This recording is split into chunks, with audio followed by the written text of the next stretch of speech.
Binge Audio présente. Attention, cet épisode rapporte des scènes violentes et comporte des descriptions qui peuvent être choquantes.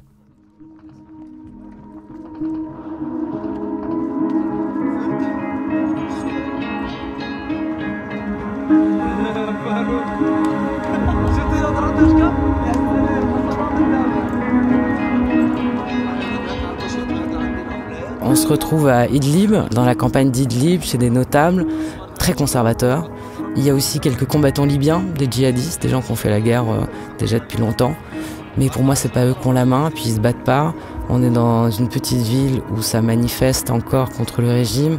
Donc on reste quelques jours là en attendant d'avoir un passage. Au bout de quelques jours, ils nous disent qu'on va aller à Alep. Et là, on se rend compte qu'il y a un combattant qui parle français couramment. Et en fait, c'est 3 jours. Au moment où on part, il nous donne un numéro de téléphone en nous disant écoute, si vous avez besoin de quoi que ce soit, je suis là et vous m'appelez. Ça faisait 3 jours qu'il était là, qu'il vous écoutait, mais qu'il parlait pas français. Exactement. Donc ça, c'était... Bon, on s'est dit qu'on avait passé le test, ça allait, qu'on n'avait pas trop raconté de conneries. Et là, on part en fait sur Alep avec un personnage assez truculent, Abou Mounir, très rond, avec une barbe, avec une voix qui faisait un peu le show, et qui est en fait un contrebandier, qui connaît toutes les petites routes. Lui, il faisait de la contrebande beaucoup plus loin, entre l'Irak et la Syrie. On comprend qu'en fait, là, il fait du trafic d'armes. On passe parfois par des endroits où il y a des postes de soldats du régime, mais qui ne nous voient pas. Et on arrive dans une ville à côté d'Alep, qui s'appelle Al-Bab. Les habitants que nous avons rencontrés ici, dans le nord de la Syrie, sont plus déterminés que jamais à tenir tête au régime. Pour eux, ça ne fait aucun doute, le régime va tomber, même s'ils vivent encore dans la terreur quotidienne des hélicoptères du régime. Ces hélicoptères de combat qui, depuis quelques jours, s'attaquent au quartier de la grande ville d'Alep, à quelques dizaines de kilomètres d'ici. Et là, pareil, il faut attendre pour aller à Alep, qui est pas très très loin. Al-Bab, c'est une grande ville de 500 000 habitants qui après a été tenue bien des années plus tard par l'État islamique. 500 000 habitants, ça paraît énorme, mais on est dans pleine campagne, on est dans une campagne conservatrice, donc il n'y a pas grand-chose. La ville vient d'être libérée du régime, donc il y a une grande photo de Bachar al-Assad qui est déchirée. Et à l'époque, ils avaient aussi très très peur d'être repérés par nos puces électroniques, des puces étrangères. Le problème, c'est il n'y a pas beaucoup d'internet et c'est très compliqué de transmettre. Et de transmettre des fichiers, par exemple, fichiers vidéo, c'est très lourd. Si vous essayez de sortir de la ville ou trouver un point internet, ça vous met en danger. Donc il y a des fois, vous êtes battu. Moi, je sais qu'il y a beaucoup de fois, j'ai bataillé. Et puis à un moment donné, il faut juste accepter que le reportage ne sera pas envoyé, il ne sera pas diffusé ce soir-là. Mais on trouvera un moyen le lendemain. Mais il y avait cette idée que grâce à la technologie, on travaillait différemment. Notamment au moment des printemps arabes, alors que finalement moi je me suis souvent retrouvée notamment en Syrie mais ailleurs aussi, à revenir à des moyens de communication très basiques, c'est-à-dire qu'on envoie quelqu'un pour envoyer un message et puis on attend que le message arrive et que la personne revienne, parce qu'il n'y a pas de téléphone, parce qu'il n'y a pas de moyen de communiquer autrement. Donc on en était à des choses très très élémentaires, quoi. Et après, il y a des choses très basiques, comme avoir de l'électricité. Si vous n'avez pas d'électricité pour charger votre ordinateur, pour faire le montage, il n'y a aucun point d'électricité, vous ne pouvez pas travailler. Ou pour recharger les batteries de votre caméra. Et sur des terrains de conflit, c'est des choses très très basiques. Parfois, vous ne l'avez pas pendant des semaines parce que vous n'êtes pas dans un hôtel. Moi, je sais que je me suis aperçu au bout de quelques années que j'avais une obsession. Dès que je sortais de Syrie, j'achetais des savons. Et je me suis aperçu, au bout de 2-3 ans, que j'avais une tonne de savon chez moi. Et c'est parce que je passais beaucoup de temps, quand j'étais en Syrie, à pas pouvoir me laver. Et je me suis dit que ça tenait à cette obsession d'acheter des savons et de les empiler chez moi. Voilà, c'est un peu dérisoire, mais... Puis la symbolique vis-à-vis d'Alep est encore plus forte. Ça reste un symbole, oui.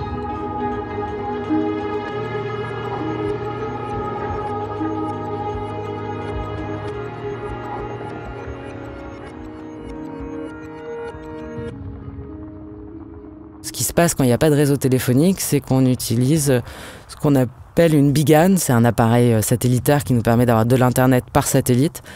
Ça faisait très très peur. On avait essayé un soir de transmettre, de voir si on arrivait à attraper du réseau. Ça marchait pas. Et quelques heures plus tard, les avions de chasse bombardent Al-Bab. Et là, notre hôte, Abou Mounir, qui était toujours très sûr de lui, arrivait en panique en nous disant c'est à cause de la bigane, c'est à cause de la puce. Que ça soit vrai ou pas, en tout cas, le lendemain, on est parti à Alep. Nous sommes à Alep, dans les quartiers nord de la ville.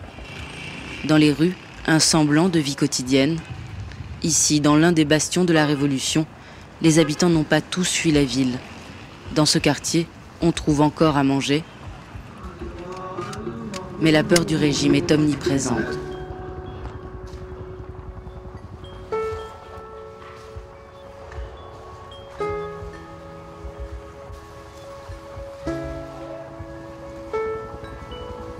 Donc le lendemain, ils nous présentent des jeunes mecs qui nous emmènent à Alep, qui sont armés. Et en fait, à Alep, la situation, c'est qu'il y avait effectivement une offensive de cette armée libre qui s'est constituée. Et donc il y a quelques quartiers libérés. Et on est fin juillet.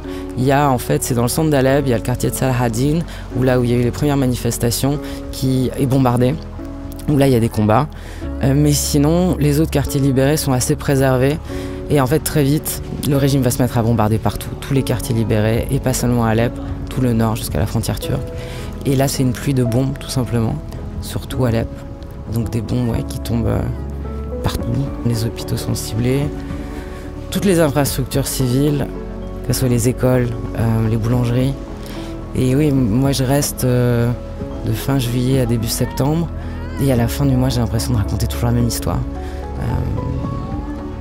Voilà, les bombardements, des gamins qui sont blessés ou qui meurent, en faisant la queue pour la boulangerie, en rentrant chez eux. C'est... Ouais.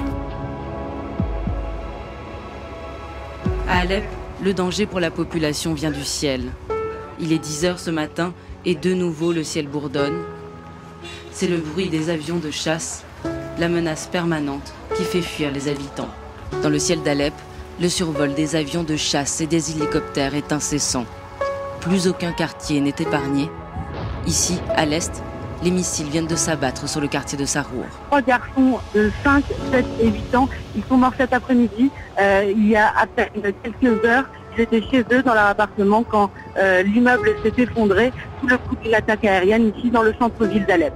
Cette semaine, un déluge de bombes est tombé sur le quartier. Alors les habitants qui n'ont pas fui se terrent. Le cœur n'est pas à la fête. Ça fait bien longtemps que la population et les forces révolutionnaires ne comptent plus sur la communauté internationale pour venir les secourir face à l'armée du régime.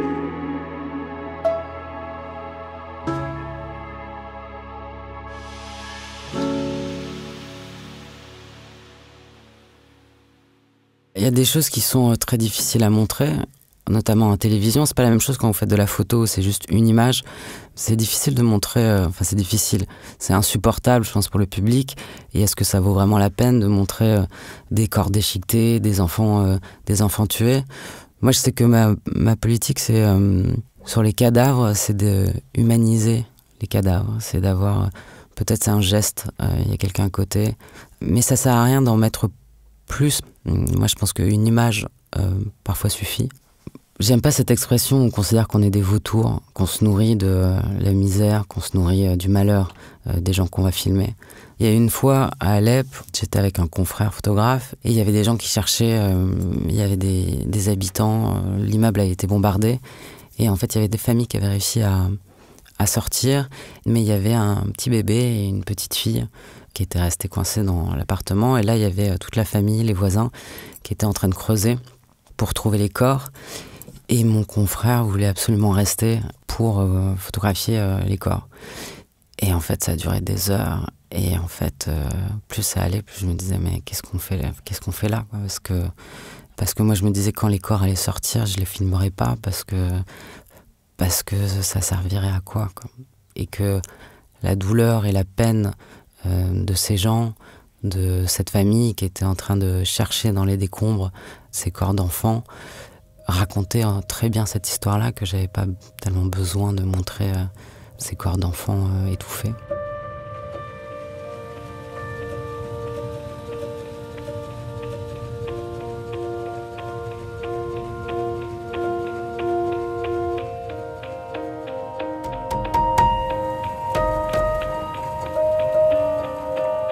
Il y avait mes confrères du Monde début septembre qui avaient écrit cette tribune, enfin cet article, qui s'appelle « À quoi servent les mots face au massacre d'Alep ?» Qu'à un moment donné, face à un tel niveau de destruction, les mots venaient à manquer.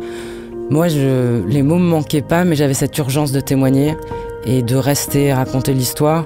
2012, en fait, l'été 2012, on passe à une autre étape. On passe à une situation de guerre civile, de guerre entre deux camps. Jusque-là, et ça a mis beaucoup de temps finalement, pendant des mois et des mois, pendant plus d'1 an et demi, il y a ces manifestations, cette répression brutale du régime, mais le régime n'arrive pas à essouffler l'insurrection. Et l'insurrection va devenir armée, contrairement à ce que beaucoup de manifestants, d'habitants, de gens qui animaient ces réseaux, ils tenaient à ce que ça reste pacifique. Après, c'est difficile de juger quand nous, on n'a jamais eu à faire ce choix-là. Dans les années suivantes, il y avait des combattants qui me disaient « Mais tu penses qu'on a eu tort de prendre les armes ? Qu'est-ce que vous voulez leur dire ?»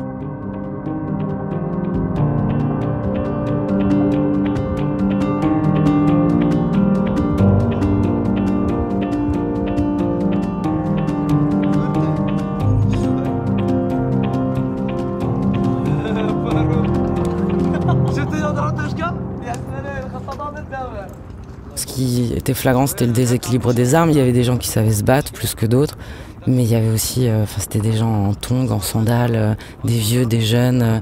La plupart savaient pas manier les armes et ils se prenaient des bombes, les avions, ils se prenaient des bombes toute la journée, quoi. Donc moi, j'ai de la chance de rencontrer des gens qui, après, vont toujours rester avec moi, ou en tout cas faire en sorte de savoir si je vais bien. Il y avait un jeune type que j'appelle Youssef, qui était étudiant à Alep, qui fait partie des premiers qu'on a rencontrés quand on a été à Alep. Et même quand je suis pas avec lui, il fait quand même en sorte de savoir si je vais bien, donc je l'appelais mon ange gardien. Et lui va me présenter un chef de brigade que je vais filmer, qui s'appelle Noras, qui est pour moi un peu le profil typique de ces Syriens qui ont pris les armes. C'est un beau gosse, un peu à la Toubi Free. C'est pas du tout un militaire. En fait, il travaillait au Monoprix d'Alep à couper la mortadelle. Et à chaque fois qu'il me disait ça, il insistait bien sur mortadelle. C'était pas du tout un religieux. Il allait pas à la mosquée. Quand je lui demandais mais pourquoi tu te bats, il dit écoute, j'ai vu des hommes et des femmes pendus à un immeuble. Et là, je me suis dit qu'il fallait que ça s'arrête. C'est pour ça que j'ai pris les armes.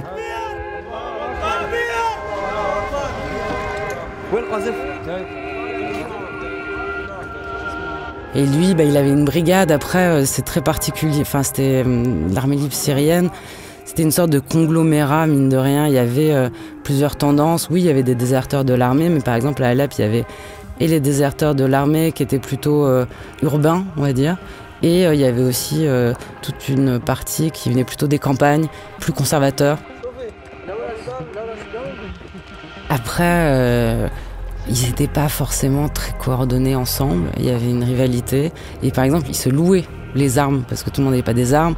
Donc on n'était pas dans la grande solidarité. On était quand même dans un rapport assez particulier. Noras, je l'ai filmé plusieurs fois. Et quand j'ai une commande pour un reportage plus long, en fait, je voulais raconter ce déséquilibre des armes dans la ville qui était dingue, avec cette aviation qui pilonnait la ville et ces gens au sol qui tentaient tant bien que mal de tenir face aux hélicoptères qui bombardaient, face aux avions qui bombardaient. Et en plus, c'était pas mis en scène, parce que quand j'avais eu cette commande, je connaissais plusieurs chefs de brigade, puis j'en appelle un, où je lui dis écoute, viens, je vais te filmer, je vais filmer ta brigade.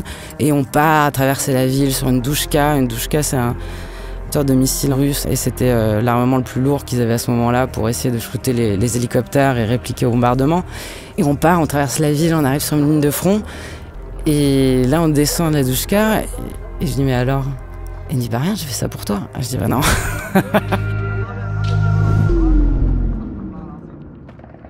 Noras, il avait un truc naturel avec la caméra, il avait aucun problème avec ce qu'il faisait, il avait une vraie présence, et il me laissait tout filmer, il m'emmenait partout, et j'étais en sécurité avec lui, il assurait aussi forcément ma sécurité. Et c'est un groupe de mecs avec qui je reste et que je filme. Eux, ils tiennent une ligne de front qui va diviser Alep. Alep va être très vite, ça va être une ligne de démarcation. Il y avait très peu de batailles au sol. Un jour, des combattants viennent me chercher, ils me disent Sophie, il y a une offensive, viens, il y a une bataille, viens. Et donc je me retrouve toute la journée à filmer cette bataille au coin d'une rue. Et je sors avec cette scène cette journée de bataille qui est très spectaculaire. Et donc je vends ce reportage en fait de cette scène de guerre, de cette bataille à TF1. Et puis en Syrie, une situation de quasi-guerre civile. À Alep, l'armée a effectué de nouveaux raids aériens, tuant plusieurs dizaines de personnes. Une journaliste française, Sophie Nivelle-Cardinal, vient de passer 15 jours dans la deuxième ville du pays. Voyez son reportage sur la ligne de front, un document exceptionnel, commenté par Michel Scott. Se servir du véhicule comme bouclier. Tout faire pour secourir un camarade sans se faire tuer soi-même. Chaque astuce est bonne pour conjurer le sort. Les efforts cette fois-ci n'auront servi à ramener qu'un corps inerte. Zacharie est mort. Ahmed et ses amis de la Katiba vont le pleurer avant de repartir au combat. Il est l'un des 142 tués de cette journée en Syrie. Une journée comme les autres à Alep.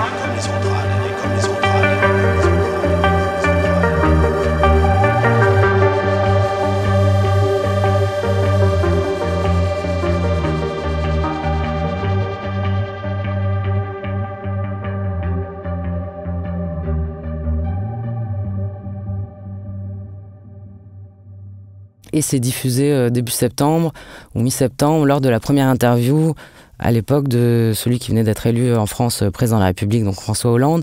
Et il y avait 3 reportages diffusés, dont celui-là. Et là, il y a 10 millions de personnes qui ont vu ce reportage. Et je sais que moi, ça m'a soulagée parce que j'avais cette urgence de témoigner. La situation était dingue à Alep, d'avoir cette ville qui se faisait bombarder de cette manière-là, d'avoir ces gens qui vivaient sous les bombes. Et là, je me suis dit, avec ce reportage, cette diffusion dans le JT le plus regardé de France, que si les Français ne savaient pas ce qui se passait à Alep, là ils savaient, et que j'avais fait mon boulot, quoi.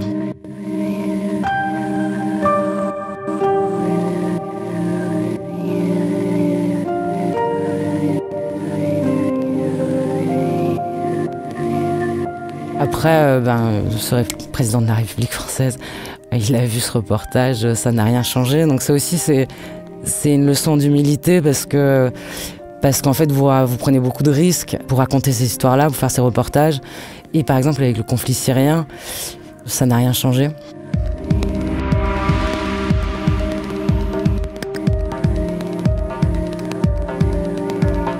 Oui, c'est une leçon d'humilité d'avoir couvert la Syrie. Souvent, on me dit c'est extraordinaire. Oui, mais moi, c'est extraordinaire, mais je fais pas des reportages pour moi, je fais des reportages pour informer, pour raconter aux gens. Et dans le cas syrien, dans le conflit syrien, et c'est pas le seul, ça n'a rien changé. Donc ça vous pose des questions sur pourquoi on fait ce métier, pour quelles raisons, si un reportage vaut pas de risquer sa vie, et pourtant on risque sa vie, donc c'est important. Et donc cette information-là est importante. Donc je pense que ce qui est important, c'est le témoignage, c'est de continuer à rapporter ces témoignages, et qu'après, que ce soit les gouvernements ou les opinions publiques qui n'en font rien, en tout cas le témoignage existe, et on a raconté ce qui se passait, on a fait le boulot.